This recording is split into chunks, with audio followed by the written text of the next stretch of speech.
Welcome back to Switch to Linux. Well, we have covered some Microsoft stuff over the last several months, and right now we have to ask this interesting question. Is Microsoft changing its tune where it comes to ads?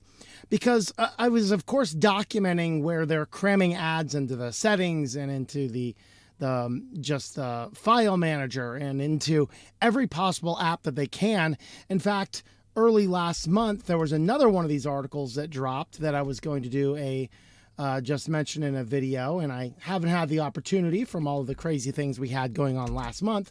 And that is that now Microsoft wants to frustrate users with throwing ads in the built-in MSN Weather App. And so you can't go anywhere. Like, weather itself is interesting, like every single platform to check your weather is like completely inundated with ads. There's a few open source systems which don't work super well. In fact, fun trivia, on my Graphene OS, I cannot use the weather channel anymore on a web browser because my custom DNS blocks ads, and something about the ad blocker I'm using in that custom DNS prevents me from being able to change the zip code. It's very interesting. So I have to bust out of my firewall to check the weather on the Graphene phone. If you have a solution to that, let me know. Although AccuWeather does work as long as I'm not using Tor, because that completely blocks Tor entirely. I don't know. But here on Windows, of course, we have the MSN Weather App, and now they wanted to cram ads into that one as well.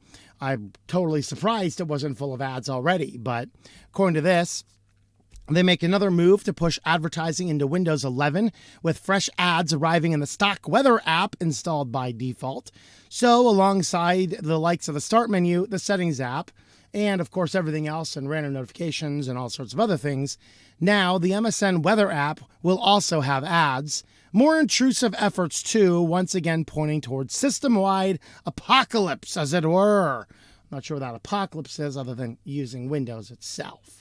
So according to Windows latest, the new server-side update places 2 ads in it as soon as you open it, and the situation is more dire because the advertisements in question are pinned. So they have here ads pinned in the weather app. So this is from there. So I guess this is one of them and this is one of them. So they're kind of crammed in here. They're not super intrusive, I can say, but yeah, problematic. Now, here's what prompted this video is this article was from a little over a month ago, July 2nd. However, just the end of July 31st, Microsoft now strips ads from Skype. So we had a situation where they're cramming ads into everything, and now all of a sudden, the Skype app, they're pulling the ads out.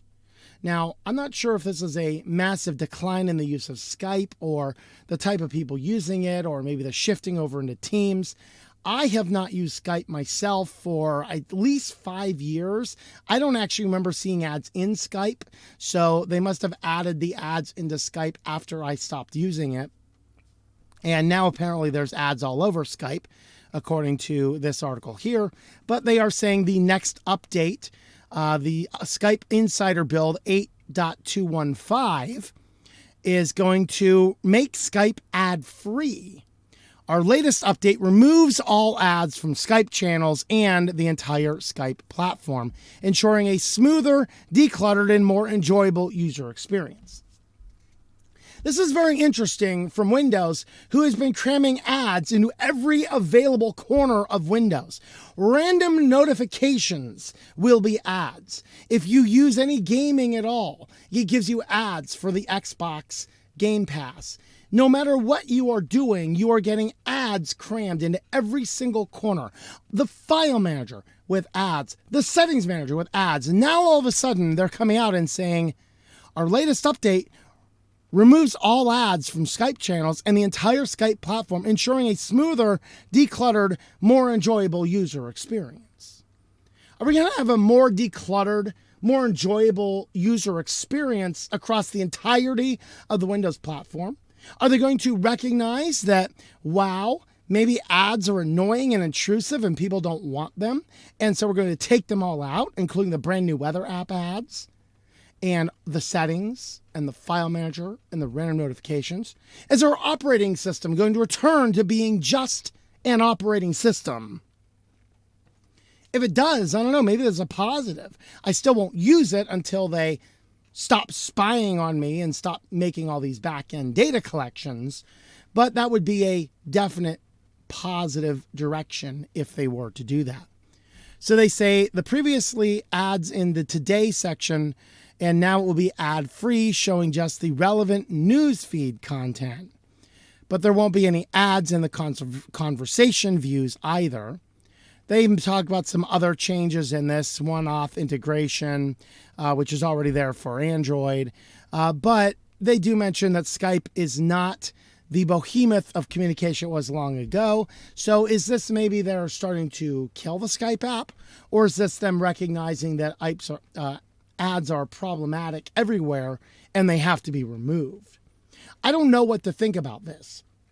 From a company that has been cramming advertisements in every corner of their operating system and every app they control, now all of a sudden they are removing it. Now, we also have to address the fact that there is a slight difference in the ads, whereas it appears that those ads in the Weather channel were ads that were, basically the ads based on what the user might want, based on all the data we have, ads for, whatever somebody buys on the ad buyer platform, versus most of the ones that they are otherwise cramming into the Windows operating system is not ads in that sense as much as it is upselling other offerings by Microsoft itself.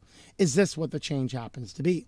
Because that's really what we see. The notifications are usually upgrading your OneDrive account if it's getting full, or buying OneDrive account if you're not already buying it. The Game Pass one is to upgrade to a Game Pass, paid Game Pass plan. A lot of these have been other features of Windows itself to make Windows more profitable to Microsoft. And so this is really where that interplay is. Now, I don't know which ads were in Skype. Again, as I said, I have not used Skype for about 5 years. So let me know the type of ads that were in Skype.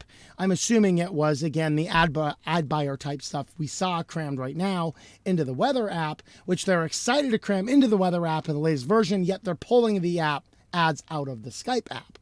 This, to me, is interesting, and I don't know what Microsoft is doing here.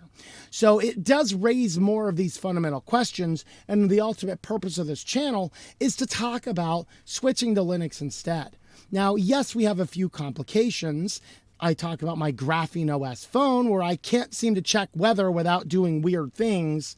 That being said, however, I'm okay with the limitations. I have 2 ways to check the weather. It's not that difficult. I boot up the Tor browser bundle, which busts me out of my custom DNS. And then the other factor is I can use the AccuWeather on Firefox that is not going through my Tor nodes. So those are 2 ways I can still check weather. Also, both of those do get me those apps without being inundated with ads as well because of the other settings on the phone. Now, that being said, I do have full control without sending data out to these companies and without a lot of these other factors going on that makes the computers difficult to use. This is why we have the channel on Switch to Linux and why I want to talk about the ease of actually switching to Linux for as much as you possibly can, recognizing not everybody can switch to Linux for all things at all times. That is the overall principle that we are going to talk about here today.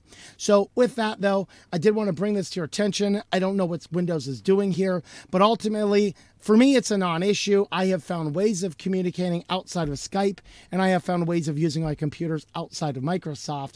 I will encourage you to have a look at Linux as well, and I will leave here the outro video. Go ahead and have a look at the video on slowly switching to Linux so you're not switching cold turkey and you're getting a little bit of experience as you go. With that, thank you for watching. Subscribe to the channel if you like this type of content. Leave us a comment and a like down below, and I hope that you enjoy switching to Linux.